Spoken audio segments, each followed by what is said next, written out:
Here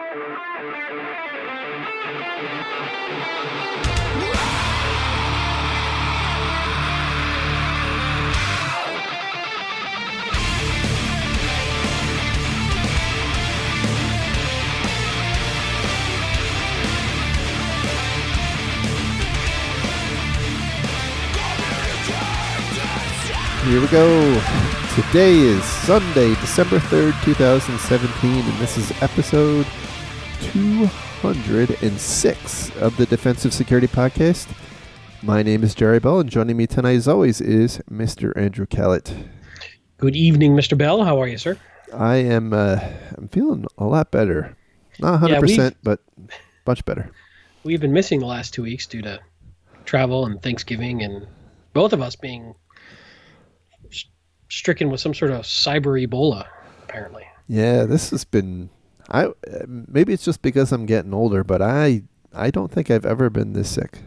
So, but, you know, turn the corner. It's probably North Korea targeting with you with some sort of, cyber poisoning. That it could very well be. I picked up a nasty cold in Michigan, and where I went for Thanksgiving. And I normally am over colds in a day or two, and this has been kicking my butt for over a week now. So I apologize if I sound scratchy and odd and have to mute for random coughing fits, but that's where we're at. Yep, and just so you all know, this is the 5-year anniversary of our show. So, my God, can we eventually start getting good at it then? How many more years before we actually get this right? At this point, I think it's just too late. We've peaked.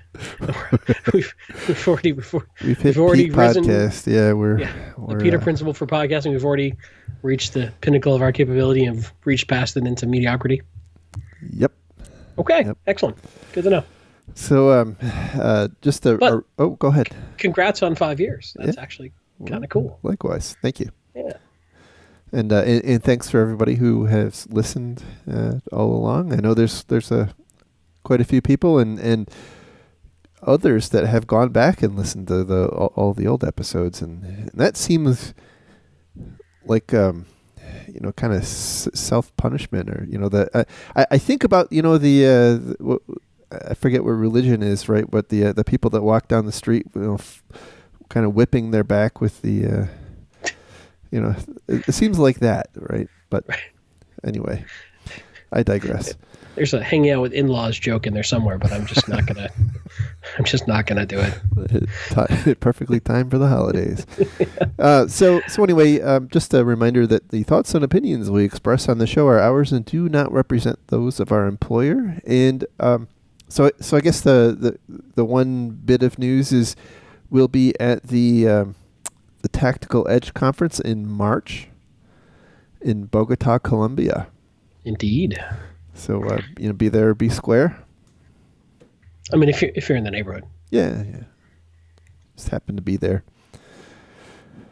All right. So, let's get into some stories. And I think this will probably be a little bit shorter show because my voice just not going to hold out that long. Yeah, ditto. So, The first story we have for today comes from ZDNet, and the title is National Credit Federation Leaked U.S. Citizen Data Through Unsecured AWS Bucket. Woohoo! And so I'm pretty sure that at some point Chris Vickery is going to end up as like his own, item on the OWASP top 10. Which there was just a new iteration of the OWASP top 10 list. But I'm pretty sure the next one is going to actually have him as one of the items. Well, we used to say Brian Krebs was our IPS. Maybe now we need to say Chris Vickery is our DLP. Yeah. I think you're right.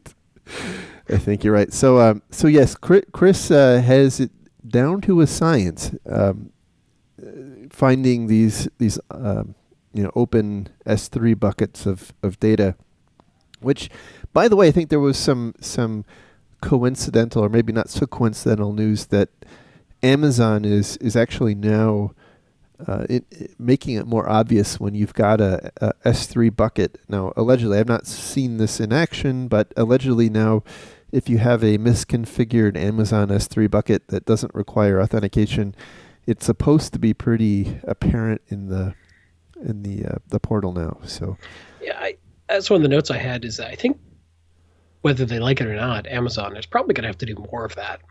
It's not their fault. It's not their responsibility to secure the data, but it hurts their brand image. And this keeps happening over and over again. So I would not be surprised if you see more aggressive, proactive scanning by Amazon into unsecured buckets and more obvious warning and messaging out to the admins. Yeah, I would agree with that. But what's been interesting is just looking back in recent history, there has been, I count about a dozen at least, really significant breaches of large amounts of data. This one was 111 gigabytes of credit-related data. Allegedly, about 47,000 different people, and by the way, these are apparently 47,000 people who needed help fixing their credit. So probably not awesome for them to be targeted by, doubtless if this data was stolen, right? It would make them very easy targets for phishes or other types of scams. So not a good thing. No, but I think we're going to keep seeing this. And the challenge we have here is, in the good olden days, and I don't know if they're good or not, but in the olden days, in general, before the ease of cloud infrastructure, there typically was some sort of firewall sitting at the edge of most organizations. And internal admins somewhat were protected from their own lack of knowledge around security issues by that firewall. So they could spin up databases and such and play with data, even if it was toxic data they shouldn't be messing with.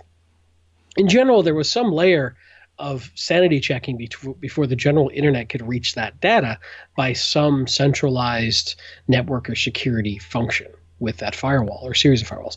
Well, we're past that now. Now anybody with a credit card can spin up these servers raw on the internet, and if they don't know what they're doing from a security standpoint, there's no net. Right. Yeah. And that enables rapid everything, but it also enables this problem. And I think it's going to be very difficult for organizations to get their arms around this unless they start scanning all sort of traffic, leaving some central choke point for people trying to admin these services to track them down and go, what are you doing? Yeah, I think there's some of that, right? I know that some vendors are offering tools that will do that for you, but that's I think it's an inexact science at best. My observation is that one of the fundamental problems, and I think you hit on it, is there's really no separation of duties here anymore, because now it's you as a quote power user, right? You can plunk down your credit card, upload the data, and make the necessary or improper settings in the portal with no oversight or second guessing or questioning or anything. And it seems to me like this is a crude thought right now, and I probably need to think about it a little bit more. But most companies have some kind of an annual security education program, and it's usually about phishing and hover over the link and whatever, right? And it seems to me like if you're an organization that is in any way at risk of this kind of thing, this seems like something that ought to be part of that type of awareness education. Because that training works so well.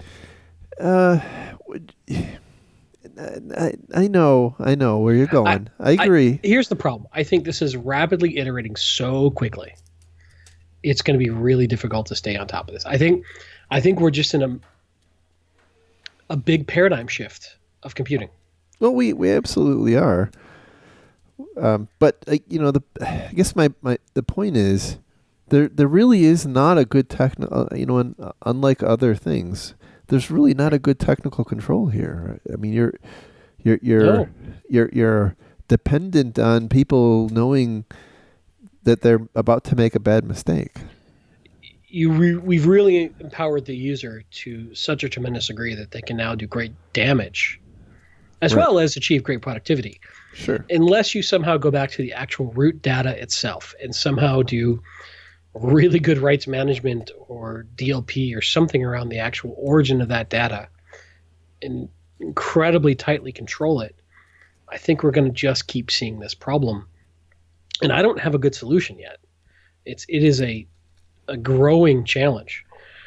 So I don't know. I don't know if this is basically, I think, the final result of True Shadow IT drives of, hey, I've got to get stuff done, and I'm paid to get stuff done, and I need to get this up and running, and I'm not going to go through waiting 8 months for the central IT department to get this done for me. I'll just go do it. My boss will be happy, and I'll get my bonus, and everybody's good.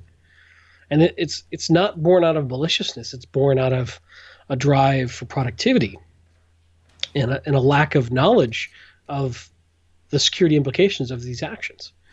And it's going to continue, I think. So part of, I guess, from what you just said, and it's probably pretty obvious to say, but part of the solution in certain organizations, not in all, but is to somehow transform the IT and IT security operations, and I use that term loosely, into one that is more supportive of the business goals, so that they don't feel like they have, the business users don't feel like they have to go and do this on their own.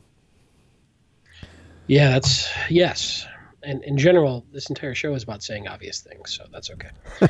I don't think we're coming up with amazing new thoughts here.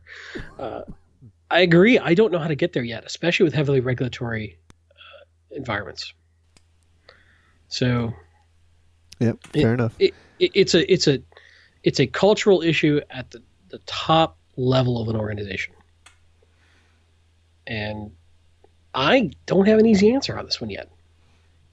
But it bears a lot of thinking about and a lot of watching, because it's really going to keep biting companies in the butt. Yeah, the one thing I don't necessarily like about these stories, from at least from our perspective, is that we rarely hear any inside scoop of what went wrong. Like why did they end up with this data being posted publicly? We hear that it happens a lot, but we don't ever. The Verizon data breach report guys could help us there. Hint, hint, hint, hint. Yes, that's right. Good hint. So anyway, that I think that would be an interesting area for exploration. Is it, what types of people are generally making these mistakes? Maybe it is IT people who just don't know how to work AWS. I mean, it's really kind of unclear exactly what's going on in a lot of these cases, and maybe there's a whole lot of different types of scenarios happening. But I strongly suspect that Amazon and other cloud providers have made themselves so easy to use that an average business business power user is able to it's within their ability to set these things up and use them for certain purposes, and they know enough to get it running, but maybe not enough to keep it secure. So anyway, But I think that's okay. I think that ease of use is worth it, and I think that these issues, though we get hyper focused on them, are bad. I still think the ease of IT infrastructure in the cloud does more good than harm. So I agree.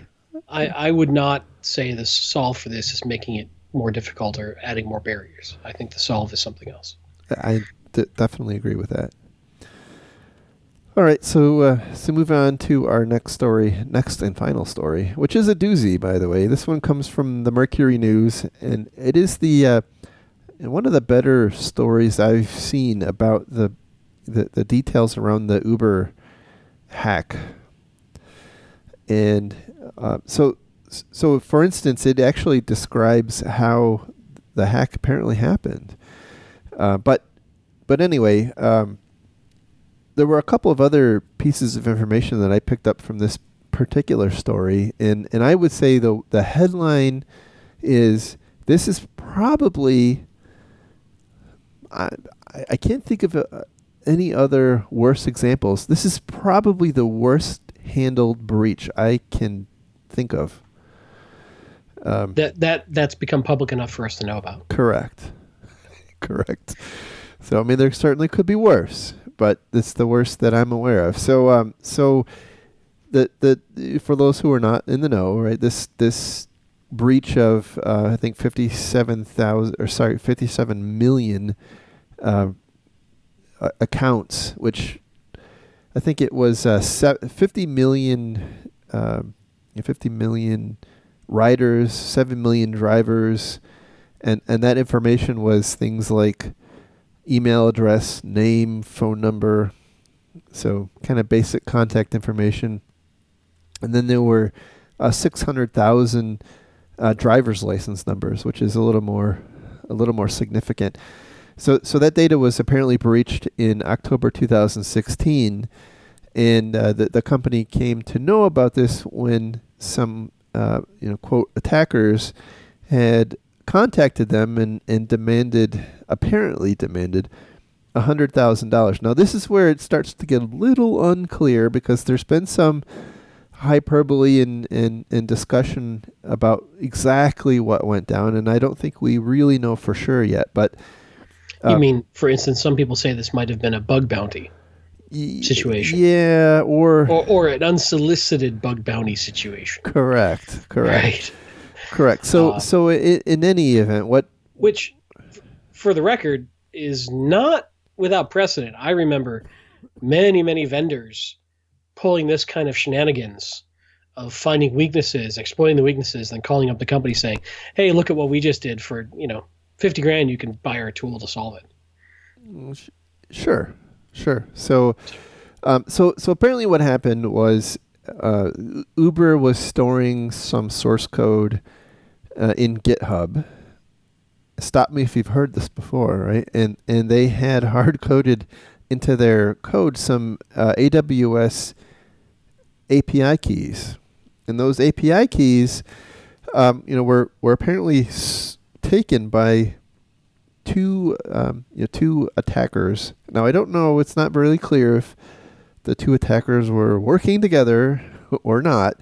But anyway, they were able to use those API keys to get into the AWS account. They rummaged around, found some data, which apparently was properly secured, right? But they were able to download it, and because the API keys gave them access, right? Well, I guess to contrast it with the previous story, right? It wasn't hanging out on an unauthenticated S3 bucket. So right, but the API keys were basically giving them admin access to the data. Correct. Yeah. So interestingly, that kind of timing wise, that these quote bad guys, we don't know if they're bad guys or good guys, right? But these two people contacted the company about about a month later, and let them know, and there was a deal struck of some sort, that the attackers would apparently sign a confidentiality letter in exchange for $100,000. So they did in fact pay them $100,000 to destroy the data and agree that they hadn't kept a copy or disseminated a copy. The details of that are really not well known. I think it's a safe assumption they also disclosed how they got the data, so correct, Uber could fix it. Correct. Yeah. That's right. Now let's stop right there for a second. Let's forget it's Uber. I would wager that this is not a unique event. And that, as I was kind of alluding to earlier, although this wasn't a solicited pen test or bug bounty, I can see, and I'm not defending Uber, but I can see the thought process. Mm-hmm. Right? Okay, we've got a problem. How do we solve the problem? And how do we limit the PR damage? Right. Right. And you could probably, I could see people talking themselves into believing that they've, addressed the issue of the data breach to an extent that doesn't require reporting, especially if you're less than ethical. Hey, let's say I hired a pen test company, and part of that pen test was they exfiltrated data. Is that reportable? No, because you have a pre-existing NDA. Right. And so they were authorized. Okay. So I have a public bug bounty, and as part of that bug bounty, somebody finds and exfiltrates data through a bug, and then reports the bug bounty. Is that reportable? Maybe that's a little less. Right. That one's a little less clear. But and again, I'm not defending Uber, but I'm just trying to play a little devil's advocate around how they thought about this, because I would wager other companies would probably, in certain circumstances, look at this the same way. Sure. So interestingly, right? They were actually in the process of settling with I think it was the state of New York Attorney General on a previous breach, and kind of extending into 2017 and into this year. They were also working on settling with the FTC on a I don't remember if it was the same data breach or a different data breach as the one they were working with the New York Attorney General on. But anyway, they apparently intentionally. This is the kind of the what's alleged in the article and some of the other things I've read, that they waited until after the FTC settled. They reached a settlement with the FTC to disclose this particular breach. So let's back up and just say that this came to light because the new CEO disclosed it publicly. Correct, but then there's been some further reports since then that the CEO, the new CEO actually sat on it for a while too. So, although the new CEO hadn't been there for, I think he started in September, so it wasn't a long time, but it wasn't like he learned about it on Monday and reported it on Tuesday. It was. But think of how many things he's got to get his arms around coming into a new company. I don't disagree. I actually think he's probably getting an unfair shake, because it sounds like the company had a lot of ethical issues. Right. And some reporting I've seen is that he was informed 2 weeks after he started. Correct. Yep. And I'm sure that he wanted to understand exactly what was going on before he went public. Right. I don't think the timeline is out of norm for a new executive, personally. Yeah, that's fair.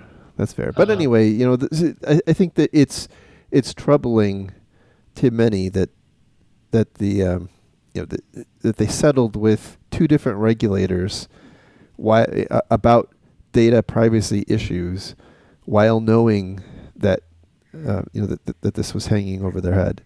Sure. Now I think, I don't know, obviously this is sheer speculation, but it kind of, to me, appears like the people involved probably thought that this was not this was addressed as an issue and wasn't something that needed to be disclosed, because they had, quote, taken care of it. And right. Then the new management regime that came in had a different view on that. And so that could very well be what actually ended up happening. And most of the people in decision-making capacity around that decision are either gone or have been now fired from the organization. Correct.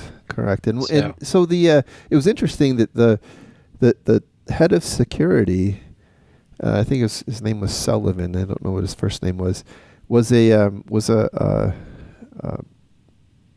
state's attorney. I think he was some type of prosecutor at some point in the past, and so he was apparently involved and intimately familiar with the the settlement that was reached with the attackers, and he and a lawyer that worked for him were two of the first people to go after this came to light. So, I think the one of the takeaways for me is, as security people, we have to be very ethical. I mean,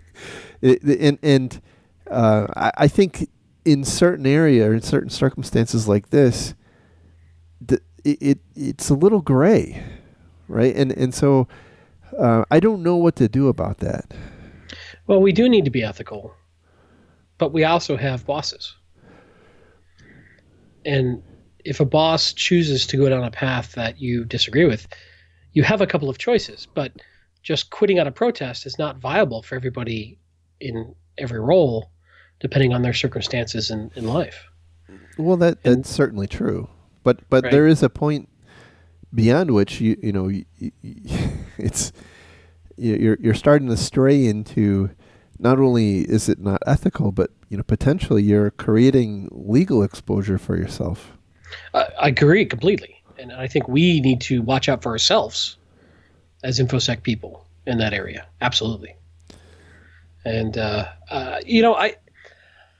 don't know the internal culture of Uber, but looking from the outside and looking at the press, it seems to me that they had a rebel streak from the beginning of, we're going to shake it up, we're going to buck the laws, we're going to fight the taxi unions, we're going to fight the city councils, and we're going to make change because this area needs to be disrupted, and we're going to fight. Mm-hmm. And I think that culture contributed to some of these poor decisions on some of this stuff, where sure, they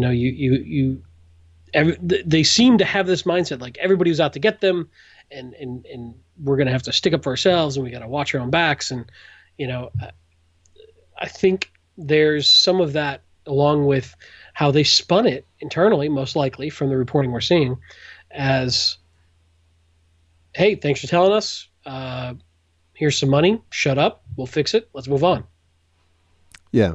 And by the way, it's, since we don't have the facts, we don't have access to all of the facts, right? I mean, that could very well have been a logical conclusion, right? And here we are operating without, the details, but. Well, you bring up a really interesting point, which is that Uber is absolutely reviled by many right now. Right. So anything they do that has the least appearance of impropriety is going to be assumed to be the worst. Correct. They have no goodwill left. So I'd be curious if we were looking at an organization, I don't know, like Walmart, just to pick a company randomly, who, they've got some challenges, but they're not hated in the world of public relations like Uber is in general. Would this be a big a deal? Or is anything related to Uber now such a big deal and so heavily reported on that it gets conflated into a huge deal? Yeah, and by the way, that is just to pontificate for a minute, right? This is a reason why it's really important for companies to act ethically, because I think you sometimes lose the benefit of the doubt. And it's not at all covered in this article, but there's kind of a high profile separate thing going on in the courts right now, where Uber is in court being sued by Google or by one of the Alphabet companies for stealing some of their self-driving car trade secret information. Oh yeah, that was ugly. And that trial was suspended because of I don't know if it's a current or former Uber employee wrote a letter to the court basically saying that Uber had a kind of a special competitive intelligence unit that I'm oversimplifying, right? But they maintain two sets of books in terms of record keeping and whatnot.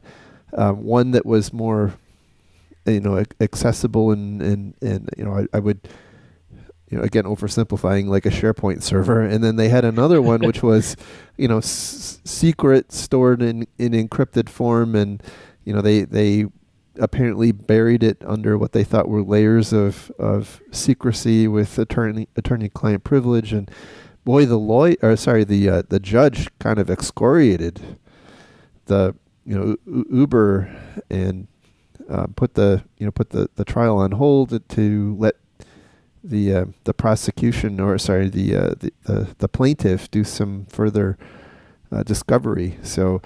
But again, when you read this article, they talk about there's just dozens and dozens of lawsuits and pending regulatory action all around the world because of their very aggressive tactics.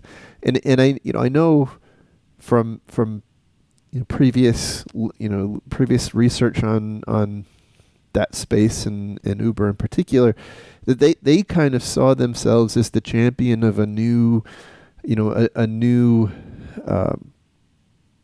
era in transportation. I mean, they were right. They kind of viewed themselves as they were true believers in their own cause. Yeah, and they were kind of the harbingers of the next era of transportation, and so they saw themselves as kind of fighting a almost a holy war, and so.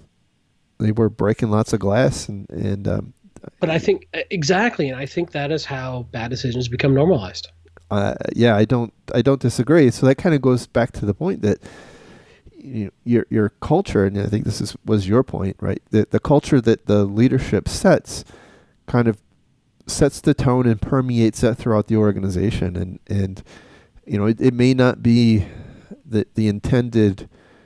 It may not be the intention of the senior leadership to do that, but I think both the senior leaders of the company have to be cognizant of that their ability to create that kind of a culture, but also I think again as for us as IT people and IT leaders and security leaders, we've got to be we've got to be looking out for this because there's been a number of IT manager level IT people from Uber who have been publicly named in these stories, and you got to believe that those people are probably going to have a hard time finding jobs.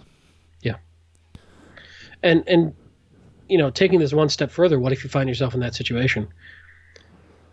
That is an individual decision based on the politics and organization that you're in.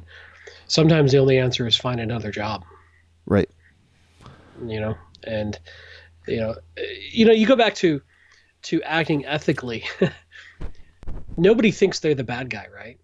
So if you look at the decision making going on in this circumstance, I could easily see them saying, well, we're looking out for our employees, we're looking out for our shareholders, and we're looking out for our customers. Right. If this were to become public, this would hurt all of them. So by keeping this from them, it's in their best interest. Yeah, and so I think this is where, and by the way, what I was about to say is, I think this is where you've really got to have input from legal counsel, and interestingly, one of the people fired was a lawyer, and so that kind of makes me wonder. Well, maybe these people were acting, under what they thought was, legally, more or less solid ground because they had gotten advice from a lot. I mean, again, we don't know exactly what conversations happened, so it's all speculation, right? But it's entirely possible that some of these managers were told that, hey, look, we've had it reviewed by a lawyer, and Well, let's take it back to a more real world example. And Bob was telling me about some companies who's working with that. They've got to pass certain audits on a regular basis. And one of those tests is a scan for vulnerabilities. And the company will suffer greatly their ability to perform their business activity if they don't pass those scans. So he saw organizations that had justified themselves to hide the vulnerabilities from the scanner to pass the tests, and that IT security organization had enough perverse incentives that they were being judged on passing the tests, not actually being secure. And so really the only point at which it becomes a problem is if that, the weakness that Bob's contacts were hiding was exploited in some way. Right. They likely wagered, I'm assuming, making some assumptions here, that it was easier to roll the dice on that vulnerability not being found and exploited than it was to take the lumps of reporting that they were going to fail that audit. But boy, I'll tell you, if that did happen, I mean you've now, I mean just like personally, you've whoever Bob was talking about kind of puts themselves out in a personally liable position. Absolutely. But look at how that perverse incentive set up. The IT security department is responsible for making sure they pass the audits, not responsible for making sure that the information is reported to the asset owner and the business owner or whatever, and communicating it and escalating it, and then that business owner is responsible for passing the audits. The InfoSec team has become responsible for passing the audits. So now they've become incentivized to hide vulnerabilities, not fix them. And I don't think that's unique to this organization that Bob was talking about either, but it is a very poor way of doing things that I think causes bad results. Yeah. It is checkbox security, not true risk mitigation. Right. And it becomes a false sense of security to upper management who sees, oh, well, we're passing these scans, we must be fine. Yeah, we're passing our audits. We're passing the scans are all green. Things must be great. Anyway, and then something bad happens, and we blame it on APTs. Right. Right. It was a nation state. There was nothing I could do. So yes, it gets complicated, and maybe it's the cold medicine and whatnot. But sometimes it can get really frustrating to when you hear about those stories, or God forbid, be involved in those situations. Yeah. So anyway, it's an interesting story from an IT security perspective, but I think the more interesting aspect to me is kind of the ethical dilemmas, the implications of ethical dilemmas for IT security people, and so it's not something that we talk about much, and I think you're right, and Bob is right that this happens a lot in a lot of different companies. And probably an unfortunately common type occurrence, and I also suspect you're right that this is probably normalized, and we don't often see ourselves as thinking about it in terms of being wrong, but I think we as a profession need to make sure that we're taking a step back every now and then to assess whether or not we're making the right responsible decisions, not only for the company but also for us. Right? I think you're absolutely correct, and yet this flies completely in the face of the advice we always give, which is enable the business, work with the business, understand the culture of the business, be the people who don't say no. Yeah, but at the same time, I mean, I think there's a difference between not saying no and compromising ethics. And it's a difficult line to walk. I'll be honest. How many IT security folks have ever been trained in ethics? Well, that's a great point. None. Not none, but I would say it's not a common thing, right? I mean, I think I'm sure in some college curriculums that there probably is a course in ethics, but how many of us are self-trained or self-taught, right? And again, I just feel that if you're in an organization that is violating ethics, maybe just a little bit, I think I think most folks, I'm being brutally honest here, trying to go up the chain of command with an ethics complaint is going to hurt their career there. And I think you're better off leaving the organization than trying to report it. Now, yeah, you're probably right. Let me be very, very clear. I'm talking about specifically things like this example. I'm not talking about things like sexual harassment or anything that is a very clear violation of law. But I mean, I've just seen too many times where there's these gray areas and the leaders are very powerful and they will retaliate regardless of the no retaliation clause or anything. And then what? You're going to sue your company? How's that going to work for your career? Right. And this is a whole different topic that is, I'm not doing it any justice, but I don't know. It's a tough situation. It really is. It's very tough. But at the end of the day, as professionals, all we have is our reputation. So You're saying I'm screwed? Damn it. No. Anyway, say goodnight, Gracie. Yeah, I think with that I need to go and lay down. So that I think that we'll cut the show and cut people's misery off right there. So you think somebody's still listening? Oh, that's cute. Anyway, thanks for listening, everyone. Thanks again to our Patreon donors, and absolutely, you guys are awesome. Thank you. Absolutely, and you can find links to the stories we talked about on our website at www.defensivesecurity.org. You can follow the show on Twitter at DefensiveSec. You can follow Mr. Callett on Twitter at Lurg, and me on Twitter at MaliciousLink. And with that, we will, I really hope, knock on wood, talk again next week. That's a good plan. Thanks, everybody. Have a great week. Bye-bye.